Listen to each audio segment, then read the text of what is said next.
Welcome to another edition of Project 45 podcast. I'm your host, Jack. And I'm Michael. And welcome to a Veterans Day edition of the podcast. We want to start the podcast off by saying thank you to everyone, the men and women who have served this country and are still serving this country. We do thank you for your service and for keeping our country, states, and communities safe always. On tonight's show, we're going to kind of go off a little bit off the political side for a little bit and talk about this emerging situation, I guess, with Kanye West and his sudden epiphany with Jesus and kind of the madness that's taken place around that. So he's just released, I believe, a new album. Right. Jesus is King. Jesus is King is the name of his new album. So Kanye has taken, did a 180, I guess you could say. Yeah, I guess. I guess so. Good, 180. Yeah. And now he claims that he's basically got the spotlight. One, because he's African American with some notoriety, some connection to the celebrity world. And he supports, well, or he says he supports. Celebrity. Yeah, use that term loosely, I guess. But he supports President Trump. Well, no, I don't know. He doesn't support President Trump, or his support for President Trump is back and forth. Because when he jumped on the MAGA hat Trump bandwagon, he jumped on it for about a week, and then he went on the news. He went in the media. And then completely recanted his support for Trump. Right. So he was on the MAGA wearing hat. Went to the White House. Went to the White House. Discussed whatever they discussed. Had the little conference with Trump. Got his picture taken. Did the rounds with the talk shows. Then he basically kind of backtracked a little bit. Wasn't so much a Trump supporter. Now he's back to being a Trump supporter. And now he's this newfound person. With his religion. So the album Jesus is King. So tell us a little bit about your thoughts on that, Michael. That's a little bit more in your realm of the religious aspect of it. But the Jesus is King album has connections with Def Jam, Jay-Z, and Def Jam Records, and producer and I guess business mogul David Geffen, producer. So kind of give us a little background with what you know or what your little experience with the album and its connections. Well, I mean, if we just look at the type of people that this record label produces, we can start with Jay-Z. We can start with Jay-Z's wife, Beyonce. We can look at all the rappers and look at all the rap music that they produce, and none of it glorifies God. None of it is gospel. None of it is Christian. Beyonce herself is in interviews saying that she has an entity that takes over her body when she performs, and she calls it Sasha Fierce. You can just go and Google any of these celebrities talking about how they welcome demons into their bodies. They've sold their soul to the devil for fame and fortune and for celebrity, basically. I mean, it's just too much to be coincidence. Katy Perry says she sold her soul to the devil for celebrity, for fame. Katy Perry actually says in an interview, she says that I tried to do gospel music and I failed, so I sold my soul to the devil. So she basically gave up. She gave up the gospel aspect of it. Her father is a pastor, and she gave up Christianity, sold her soul to the devil. This is self-professed.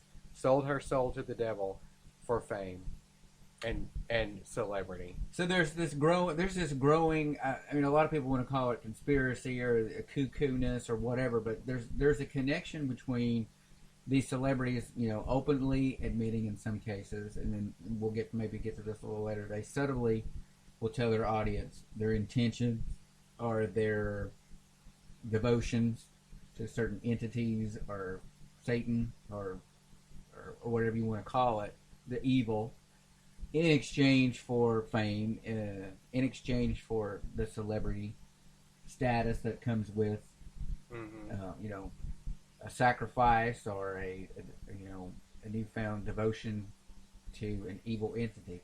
But you just talked about Def Jam and Jay-Z and Beyonce, the alter ego, this entity that takes over Beyonce when she performs, that she called Sasha Fierce. Everybody's familiar with that phrase that she said. I think she went on a tour as Sasha Fierce or whatever. So you said they openly sit there and say that they sold their soul to the devil. But here we have Kanye West. He's had his trials and tribulations, but you've got people flocking to this man now. Basically saying this guy, is he giving a profound, powerful message that's spreading the word of Jesus Christ? But we've got these celebrities going on record saying we sold our soul to the devil. Now let's preface this because I'm a Bible believing Christian. I'm born again. Had problems in my life. Wasn't the best person before I got saved. Before I met Jesus. And I'm not saying that Kanye West can't be saved. I'm not saying that it's impossible for Kanye to find Jesus. But when you're finding Jesus comes along with $35 Jesus is King sweatshirts and an album premiere, I find it hard to believe that you have actually found Jesus. Because if he actually found Jesus, why would he be merchandising his faith? Why would he make merchandise? Why would he make profit of his faith? That's no different than Joel Osteen or Kenneth Copeland or any of the Word of Faith preachers that go on TV and say, make a charitable donation to our ministry and we'll send you a CD teaching or a prayer cloth or whatever they're peddling that week. It's no different. They're making merchandise of the gospel. The Bible says that to buy the word and sell it not. To purchase it and sell it not. All these people are just making money, are getting more and more wealthy, and he's just capitalizing off of Christians' gullibility. Well, they'll literally fall for anything. And you're right, and one can sit here to argue that Kanye West's career has been, a tumultuous career anyway, ups and downs, and basically he fell into some irrelevance. Yeah. And then suddenly, he's back in the limelight. So he needed, we could argue that this is all a ploy Publicity. To make himself relevant again. Because, there was those times where people called him crazy, and he seemed to be going off the deep end. He did go off the deep end. And we're not sure he even came out of the deep end yet. But, he was irrelevant, and now he's back in the spotlight. He's taken on, and the way to do that is obviously cling on to a controversial figure such as the president, and be an African-American celebrity, quote, that comes out in support of President Trump. And that's obviously going to get you in front of the cameras. That's obviously going to get you a new round of interviews on the late night talk shows and stuff like that. But we go back to the point of selling your soul to the devil. Surely Kanye West has never sold his soul to the devil. Yes, he did. He sell himself to the devil? He had to. January 2010, here he is at a concert recorded, and this is what Kanye has to say in a live concert. I sold my soul to the devil. He sold his soul to the devil. Sold his soul to the devil. Now, is that? I mean, I don't just walk around saying that. I don't just walk around saying, "Oh, I sold my soul to the devil for a job." Oh, I sold my soul to the devil for a car. But you have countless celebrities, one celebrity after another, so many that it's not a coincidence, that are going around saying that they sold their soul to the devil. If you research it enough, there's celebrities that literally say they signed a contract in blood. They signed a contract in blood. This is stuff that you guys need to research for yourself.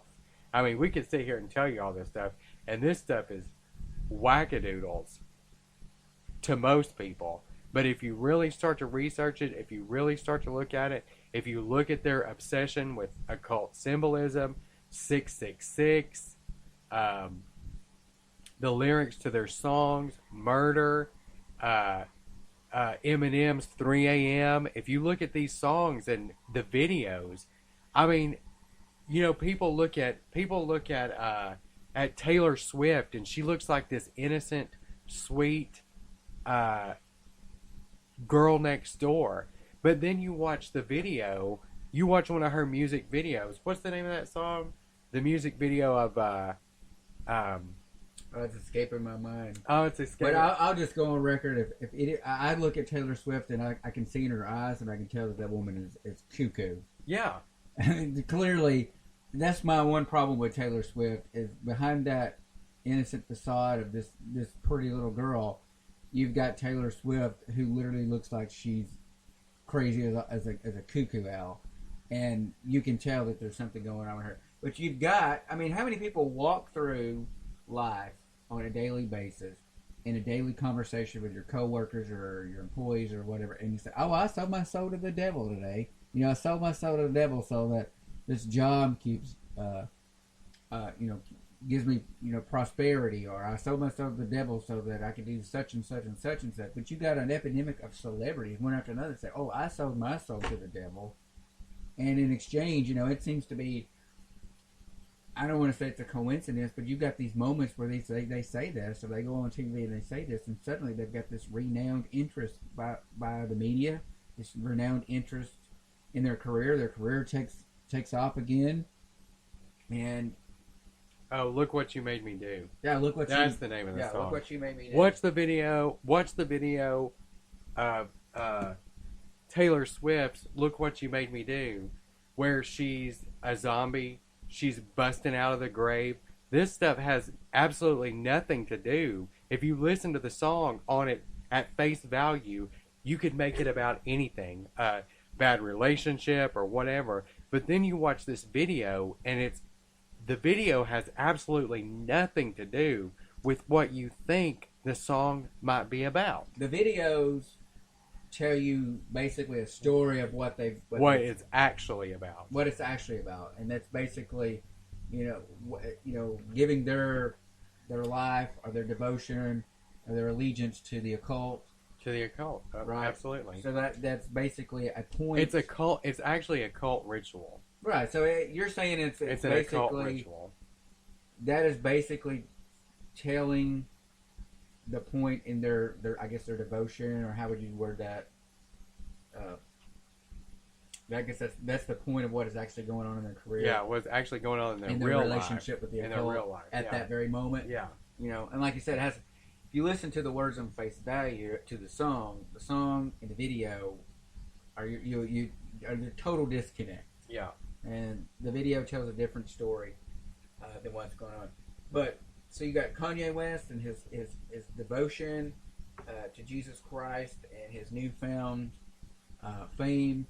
He's got this media attention all going on. So we got David Geffen and we got Def Jam Records and their ties to the occult, and Jay-Z along with Beyonce. And there's this news story on Fox News where they're talking about Kanye West is packing a venue in Hollywood with 17,000 people. 17,000 people are coming to the Church of Kanye. The Church of Kanye. The Church of Kanye. And that's exactly what it is. It's not the Church of Jesus. It's the Church of Kanye. This reporter here, Jonathan Morris for Fox News, religion analyst, whatever that is,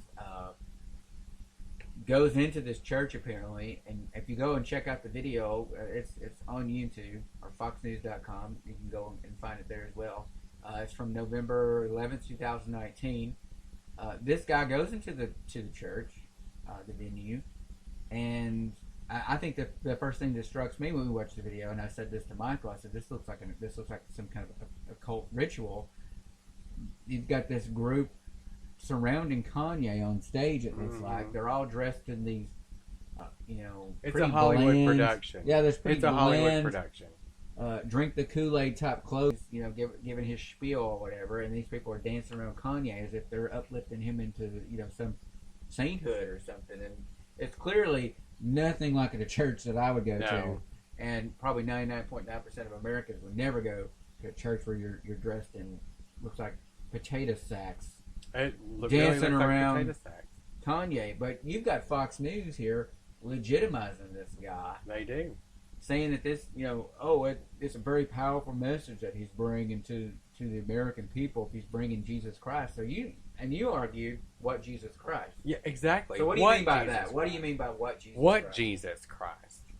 Because Paul tells us in the book of Corinthians that there's another Jesus and another Spirit. Because Paul says in Corinthians, he says, if anyone comes to you preaching another Jesus, or if you receive another Spirit other than the one that we have proclaimed. So that tells us in Scripture that there are people out there proclaiming a different Jesus than the real Jesus. Jesus himself in Matthew 24 even said that there's another Jesus. He said, many in that day, talking about the end times, many will come in my name, saying that he, Jesus, is the Christ, but they are not of him. They are not his. It's a false Jesus. There's false Jesus all over the place. I think the American gospel is saturated with false Jesus. Joel Osteen, false Jesus. When you have the queen of the occult, Oprah Winfrey, sitting on the front row of your church, nodding and agreeing with what you're saying, you are preaching a false Jesus. Because Oprah Winfrey herself admitted that she does not believe in Jesus. She does not believe in the one true Jesus. She said on her talk show years ago, back in the 80s or 90s, that Jesus is not the only way. Well, the Bible says that Jesus is the only way. And Tyler Perry's another one.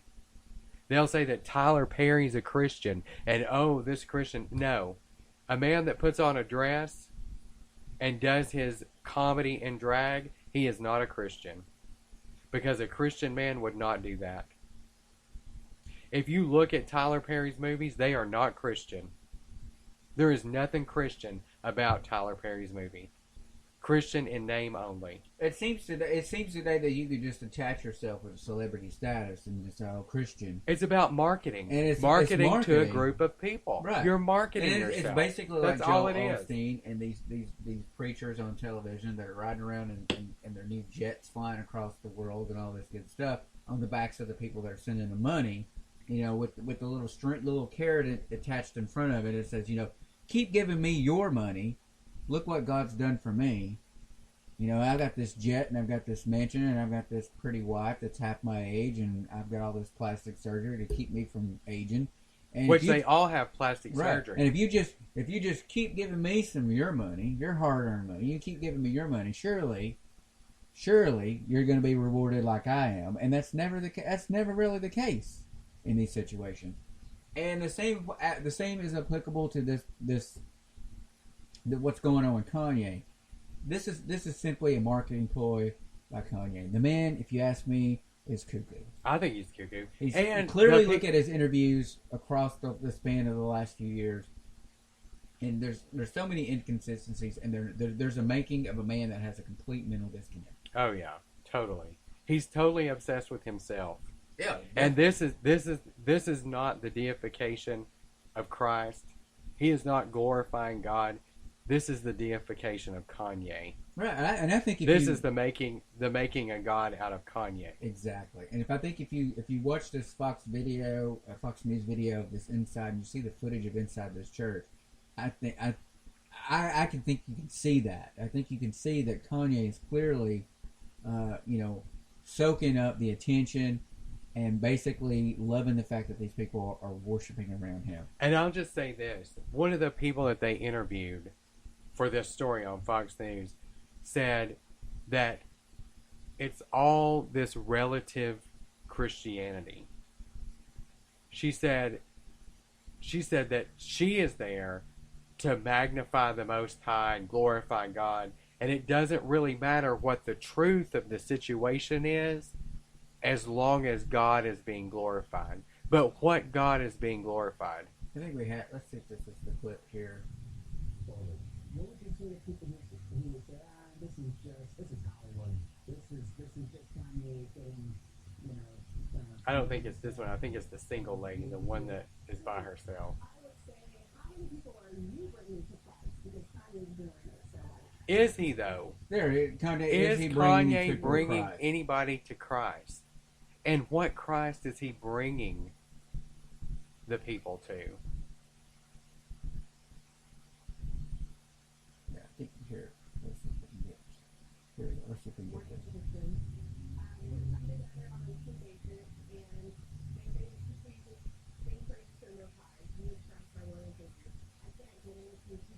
Motives of why they're here. We're still praising God. Whether you're here to see Kanye or to rock the latest music or whatever your intentions are, I think at the end of the day, like, God is still being glorified, and there's someone back doing things. So it doesn't matter the truth. It doesn't matter the motivation. At the end of the day, God is being glorified. That's not true. Your motivation is absolutely relevant. Because if your motivation is not to glorify God, if Kanye's motivation is not to glorify God, then God is not being glorified. If people are there just to see Kanye, then God is not being glorified. Kanye's being glorified. Kanye is being glorified. Well, you know my opinion on this. You know my opinion on contemporary Christian music. You know definitely my position on rapping Christian music. I'm an old school when it comes to church. I'm old school in the music that follows church. You know, it's very simplistic. It should not be, in my opinion, a concert or production. It should not sound like the latest top 40 hit on the radio. It definitely should not be in a rap music. That's my opinion on it. That's the Southern Baptist upbringing that I had. I'm definitely out on it just because of that alone. But I mean, I'm with you. What God? Who are these people actually flocking to see? Are they actually flocking to see? You know, hear the word and the preachings of Jesus? Are they here to see a glimpse of Kanye and this get a bite of this stunt that he's produced? So are they converting to Jesus? Are they becoming real Christians? Or are they just following Kanye? Because that makes a difference. At the end of the day, that's what makes a difference. And we just listened. What was the name of the song we listened to? This Kanye song? On the Fox video? No, on the one we listened to. The one that on just YouTube. came. Yeah. I guess this is. I don't know if this is Christ-like. Follow God is the name of the song. Let's play. We'll play a little clip so that It's absolutely nonsensical. Let's see if we can play There's nothing. It means it's a nonsensical. Try to live your life right. People really know you push your buttons like type right. This is like a movie, but it's really very lifelike. Every single night, right? Every single fight, right? I was looking at the gram and I don't even like lights. I was screaming at my daddy, told me it ain't Christ-like. It's over and over and over. I was screaming at my daddy. He told me it wasn't Christ-like. Everything lined with like. But what does this even mean? It's got the word God in it. No, it means absolutely nothing. And I'm going to steal this from Owen Benjamin because he said this on his show. If we sang the song Amazing Grace, you would know exactly what it was about. You would have no question. Amazing Grace, how sweet the sound that saved a wretch like me.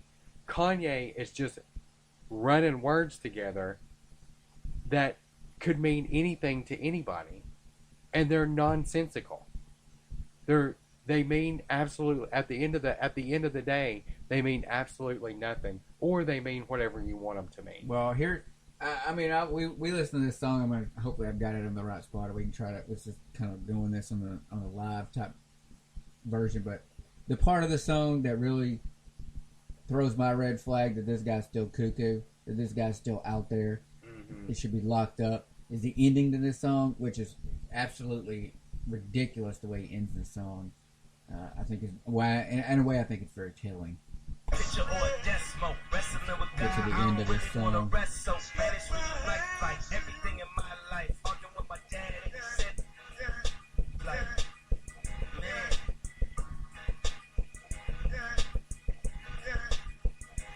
You know, it's like somebody only close to you can get you like off your. I be on my. I woke up this morning, I said my prayers. I'm all through Here we it. go. I try to talk to my dad, give him some advice. He starts spazzing on me. I start spazzing back. He said, "Hey, Christ, like." I said, "Ah." So what is that? Nothing made sense. He None just of those screams. words He even made screams at the sense. end of it. Ah! Somebody ain't close to you, anybody. I don't How even. about It everybody doesn't like make living like sense. Christ, like bada bada bada. Those Like, words have. He Those said words at one together point- have no meaning at all. at one point, he literally said, "I'm riding on a white bike." What does that have to do with anything? What does a white bike and Jesus Christ like got to do with Kanye? It's literally words that are nonsense, that are meaningless, that have no meaning at all. It sells a T-shirt. Sells a T-shirt. It sells a sweatshirt, a $40. T-shirt, a hat, a Kanye a ticket. He had one T-shirt on there that was $120. It flocks people to purchase his merchandise, and that's what this thing's all about. If you ask me, I mean, and I think it's disgusting that we have come to a point where the American society is gullible enough to fall for stuff like this, and it's the fact that the American people have been trained to be this gullible is where we're at with this Russian hoax and everything that's going on with the Trump presidency is because we have raised a society of people that are now gullible to everything that's going on. They're gullible to anything that's going on. They're gullible to the fact that you've got feminine hygiene products and things out there that are now marketing their commercials as if men and young boys are having their periods. Yeah. And we're supposed to go along with this and say that this is just normal today's society. And you've got Kelly Clarkson and John Legend redoing a Christmas song. What is it? Baby, It's Cold Outside? Oh, yeah. Baby, It's Cold Outside. You've got them completely redoing the song to the point where they're sitting there saying, you know, instead of, I'm going to call you a cab. I'm going to call you a ride. It's your body. It's your choice. That when she says she wants to have another drink, or she may stay and have another drink, and he says, well, it's your body. It's your choice. This is propaganda. You've completely erased a song that's been around. What is it? The one body, your choice. What is that linked to? The Me Too movement. No. Abortion. Abortion. Your body, your choice is linked to abortion. And everything else it does with a woman. You've got the complete erasing of American history. I mean, this is 1984 level stuff that's going on right now. Oh, yeah. Where, I mean, imagine that you're going to have generations of children that we're going to get rid of the original version of the song, and this is the version of the song that these people are going to go to. And you've got some screaming liberal out there like, well, this is just the best part. This is a song that I want my children to know and be a part of, so they can be a productive, good member of society. Well, your child is a pussy. You raised your child to be a pussy, and he's going to be a pussy, and that's why he's able to go on a commercial for feminine hygiene products and have his period, as if you're marketing these things to men, and that's why you're telling transgender men and women that they can go get maxi pads because they're going to have their period, which is impossible. Absurd. It's impossible, but yet you're going to tell transgender people, yeah, go put on a maxi pad. You'll be fine. You're going to have your period. You are cuckoo to start with for getting your sex changed. You have a mental disorder. You're mentally ill. You need to get help. You need to sign up and go with Kanye, and y'all need to get the best treatment that's out there available because you're both got bats flying around in your head. You're lost it. And to sit there and take something like this Christmas song and say that's okay, at what point does society wake up and say, this has got to stop? That we're so uptight with each other that we can't have a conversation, that you can't poke at somebody, that we can't appreciate a song we got to take this song and turn it into sexual assault on women. That you're opening a door that can never be closed if we allow this to happen in society. Because who gets to decide what is offensive in society? Who gets to decide that? It's people like Jay-Z. It's people like Kanye. It's the celebrity. The people who started the whole Me Too movement. The Rose McGowans of the world. The people or that are the also... handlers. The handlers, actually, of Rose McGowan. It's the people that are already... Their morals are already shut the hell already. Totally corrupt. I mean, look up Rose McGowan and the way she allows herself to be portrayed in movies as some half-dressed slut romping around the movies, and she wants to cry because somebody supposedly sexually assaulted her or whatever. And then her partner, I can't remember what her name is, but we can look it up. Her partner in the whole Me Too movement, it came out that she sexually assaulted an 18-year-old man. And everybody was silent about it. Because there's a bigger agenda. There is a puppet master, and then there are puppets. And these people are puppets because they have the greatest they have the access to the greatest tool. They have influence in society. That's influence, and a way and a means to spread the influence by radio and by television. And we allow our kids to go online and listen to this crap, and we go on and we sit around the TV and we watch this crap, and we watch the propaganda, we watch the interracial couples being promoted on TV. And it's also we watch Twitter, we watch the Instagram, dynamics of the American family Snapchat. change on TV, because that desensitizes you while you watch it on TV, and that changes your perspective of it. So when it politically becomes an issue, you're like, oh yeah, we've seen that, we've done it, it's okay, there's no issue. It's why you see commercials where boys are having their periods on TV in a commercial. It's why there's a homosexual couple in every commercial now. There's a lesbian in every commercial for insurance, life insurance, car payments, car loans, drug companies out there. There's a lesbian couple on every single one of these. It's to desensitize you. It's to normalize something. And this is my perspective on it. I'm not saying that gay people are bad people. This is what I'm saying. That the LGBTQ movement is a victim class of people. And what happens with the victim class of people is that they don't want equal rights, they want special rights. And anytime someone has special rights, somebody else's rights are impeded. You have to take away rights of another. That's what affirmative action does. Exactly. People think affirmative action is fantastic, but you know what? It takes away an equal playing field. It makes an unequal playing field. For women or minorities or whatever, it gives them priority over a more qualified person. Well, that's the society that we have. That's the society that we're raising. That's the goal society that we have, a victimhood society. We have LGBT community who got marriage rights, and then that was essentially, if you ask me, that was probably the main right that they lacked equality on. And politically, once that was accomplished by no design or effort or fault by Barack Obama, contrary to what LGBT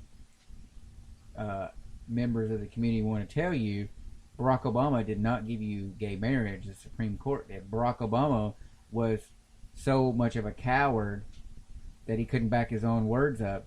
He didn't fight one iota for marriage equality. But moving on, the issue was resolved. That was the issue, the issue of the century for LGBT members. And once that was achieved, there was no other topic. So they had to stay relevant to the political ruling class. So those people came up with another victim, and that's the transgenders. Right. And now the transgender people are victims, and they need something, and they need this, and they need this right, so that those people Which I don't are know on what the they hook. need. I don't know what they need either. I'm 39 years old, and I've never had an issue with trannies in the bathroom. I don't want one in the bathroom. I think if whatever you got downstairs, that's where you go. If you want to dress like a man and you got one downstairs, you go to the men's restroom and you just get the ridicule that goes with it, because you're the one that chose to look like a woman dressed in with a beard and a dress. So I don't deal know with if what they. goes. I don't know if they want public funds to pay for their sex change operations or for their hormone therapy, or I'm not paying. I for don't your mental know. illness. I really don't know what equal rights that they want. It's this, and it goes with the women. What rights do women not have? But you got women marching up and down the streets of Washington D.C. demanding equal rights and women's rights and all this other stuff. I'm like, what name a right that you don't have? Nobody can name one. Nobody can tell me what this right is. I go, well, my insurance is higher, or I'm more likely to get laid off because I'm pregnant, or my insurance is because I'm pregnant, or people don't want to hire me because I'm a woman. Well, unfortunately, incidentally, Elizabeth Warren lied about being fired for being pregnant. But in reality, I mean, you can look at the sense and say young teenage boys are discriminated against because their car insurance is higher than women, because statistically they have more accidents than females of the same age, teenage girls. So, I mean, could you statistically argue that employers have to pay out more in health insurance when a woman gets pregnant, and a woman has to have time off, and a woman has, elective surgeries for women problems or women issues, and they take time off? Those are just facts of being a woman. I mean, I'm sorry that you hate yourself to the point that you regret being a woman, but that's just the way it is.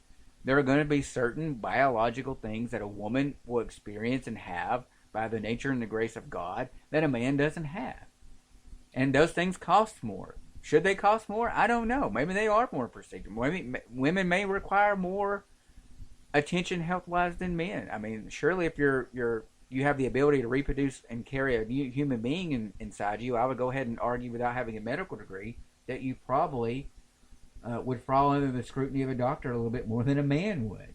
Mm-hmm. So those things are likely to cost more than a man.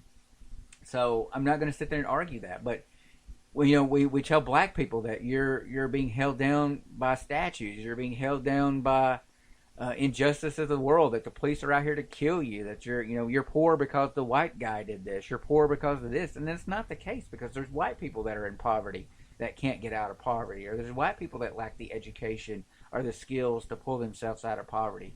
But there's both of those people on both sides of the aisles, both black and white, that are able to, that come from extreme, the extreme spectrums of poverty, the financial spectrum, and they're able to pull themselves out of poverty, whether you're black or white. So what separates those people that were able to, and you're not able to? Because I know we talked about this before, but neither one of our families were rich, but yet they live comfortable now. I'm not going to say they're still rich, but I wouldn't consider them in the thralls of poverty like we were when we were children.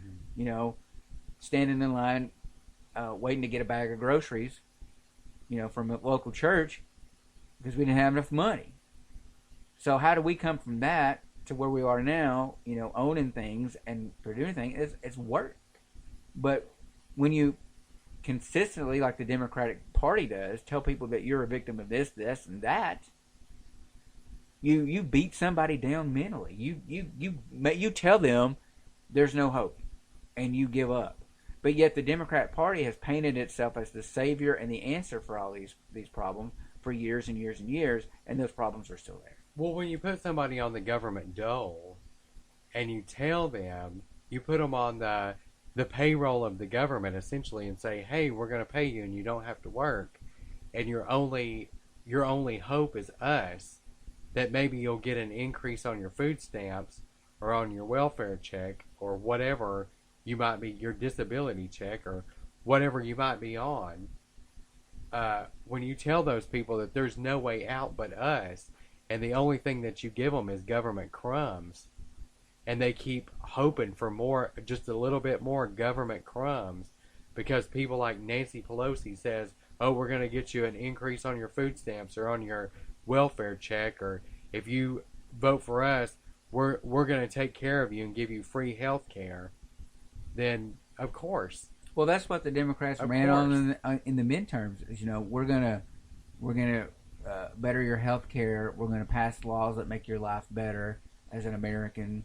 They haven't done anything. And they haven't done anything but chase pipe dreams to try to get a president impeached and get someone out of office because they know they don't have a snowball's chance in hell with the dimwits that they've got running to win an election. They'll be lucky. They'll be lucky if they can get somebody, one of their candidates, to win dog catcher in one of the most liberal counties. It's society has got to wake up at some point, and we've got to realize that we're being duped across the board. That these celebrities are duping us. There's a greater agenda. There's no sharing the wealth. No. There's no sharing the wealth. No. There's no. If there was wealth sharing the wealth, redistribution. these people would have already shared their wealth, and they're not sharing their wealth. These people would be living by example, and they're not living by example. So if you think you're going to elect Bernie Sanders or Elizabeth Warren or all these other people from the rich and Robin Hood and give it to the poor, that's not going to happen, because those people are not going to put their power in jeopardy, and they're not going to put their stature in jeopardy. And that's basically what it would be boiled down to, because these people would have to give up what they've accomplished.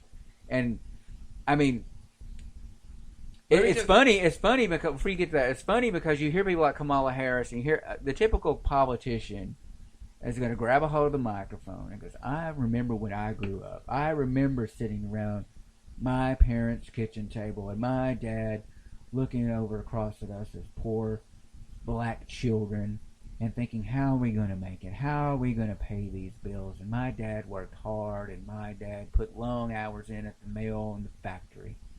And he made sure that me and my brothers and me and my siblings, we went to school and we had a good quality education and we had access to great health care.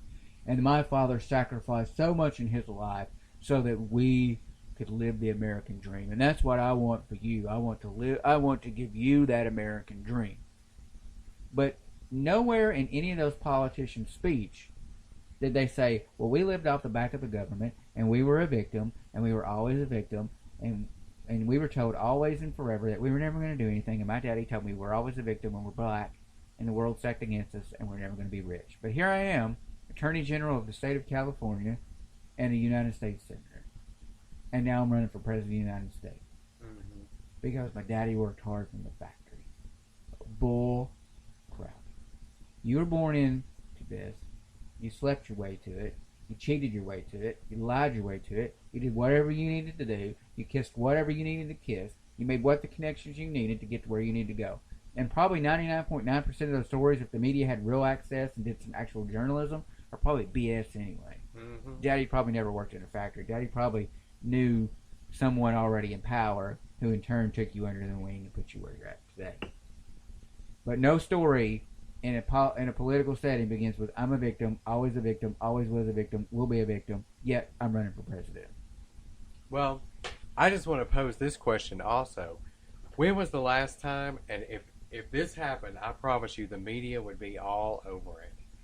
When was the last time that you saw Bernie Sanders or Kamala Harris or Elizabeth Warren actually out helping poor and marginalized and hurting people? Never. Never. They're always talking about it, how much they care about the poor, the hurting, the marginalized, the discriminated against, the impoverished, how much they want to help them and do good things for them. But when was the last time you actually saw them out helping people? Never. They're so fake that you have Elizabeth Warren in some awkward homemade video pretending to have a beer like normal people have beer, and she can't even do that normal. Well, I mean, that was awkward. Well, this is the woman that has has categorized herself as a minority for decades. She was classified as the first minority faculty member. She said she was an Indian for decades. The woman's as white as a snowflake. And then she doubled down on it like an idiot, like they all are idiots, doubled down on it, took a DNA test, and she showed herself to be full of crap. Yep. A liar. She literally proved She had more crap in her than she did Indian. She literally proved via DNA test that she is a liar. Absolute liar. And then she gets fired for being pregnant, which turns out to be false. This woman will tell you whatever you need to hear to get a vote, and nobody seems to care. Nobody cares. Nobody seems to care. These people are hell bent on power, and that is the ultimate goal. You know what Power. the funniest thing for me was? The funniest story for me was when Alexandria Ocasio-Cortez came out and backed Bernie Sanders. The first thing that I thought when I saw that story, I thought, okay, so let's hash this out logically. All of those brown women in Congress tell us, and brown and white women and even white men, I mean, and it's not about being white or black or brown or anything else, but they all tell us that old white men are the problem. Okay, brown woman, if old white men are the problem, why are you not supporting the brown woman that's running for president? Instead, you're supporting the old white man, brown woman. Yep. Because that's what you want to make it about. You all want to make it all about this stuff when it's relevant or expedient or relative to what you're talking about. But when you actually step up and do something, it's irrelevant now. Old white men are not the problem. I guess all old white men except Bernie Sanders are the problem. Maybe Bernie identifies as a brown person. Well, maybe he does. I didn't think about that one. There's so much news, and there's such a cycle of news that it's so hard for people that aren't really woke or, you know. Well, woke is not really a. That's not really woke. Woke is more liberal leftist. Yeah, it's more liberal. Red pill. Yeah, I guess red pill or aware how of about actual reality. How about how about you just for the people that have kindly removed their heads from their own rear end, yeah, and actually paying attention. Let's go that route. But there's so much news, and there's such a saturation of agendas going on and information that, you know, we've programmed the American family to be so dysfunctional in the sense that we've got both parents working, and I think that's, you know, part of this. And let me just interject this. Kamala Harris wants the school day to be extended to 6 p.m. 6 p.m. Because you're going to pay for free daycare is what you're paying for. You're not paying for school. You're paying for daycare. Exactly. Has nothing to do with educating people. It has everything to do with separating the family. So we've created a chaotic family in which both parents work, and now I think we're at the point economically where we've bred the American family to have to work to keep up, and then we've got people having kids that don't need to have kids, people that can't afford to have kids, but you gotta get married and have kids.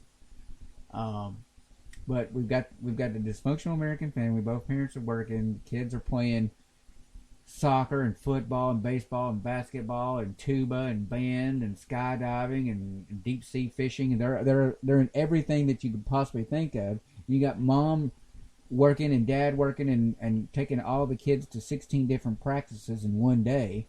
You know, when I was growing up, you picked a sport and you played it. Yeah. You got the one sport. I wasn't taking you all over town.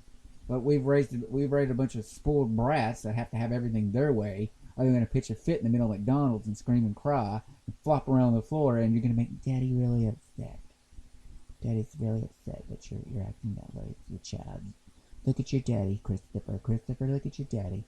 Your daddy's disappointed. My daddy would have whooped my ass.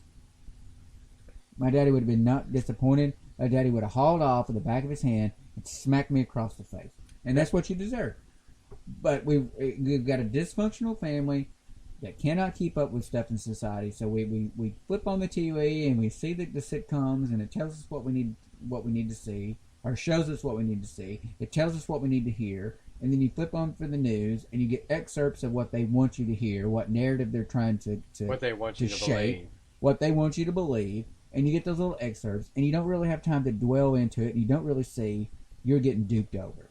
Mm-hmm. And that's what we're kind of here for. That's Yeah. what all these other podcasts are out here for. The election's coming up. We're getting really close. We're getting really close to the primaries that's going to start here in a few months. We're going to get through these crazy holiday seasons, and then it's going to really ramp up, and then it's basically on from there. It's going to be an exciting time. It's going to be, I think it's going to be 2016 times 10. I think you're going to see these groups reemerge. You're going to see Antifa and Black Lives Matter, and all these people are going to show back up, and there's going to be chaos and riots and fights and attacks at Trump rallies and things like that. They're going to go back to the old tactics. We're already seeing it with Congress. You know, they recycled the Russian thing. They just, scratched out Russia, inserted Ukraine, and now they've got, they realize that Joe Biden's a sinking ship. Oh, yeah. The SS Biden's got a hole in it caused by a torpedo of lies. So Yep. his ship is sinking. Kamala Harris is sinking.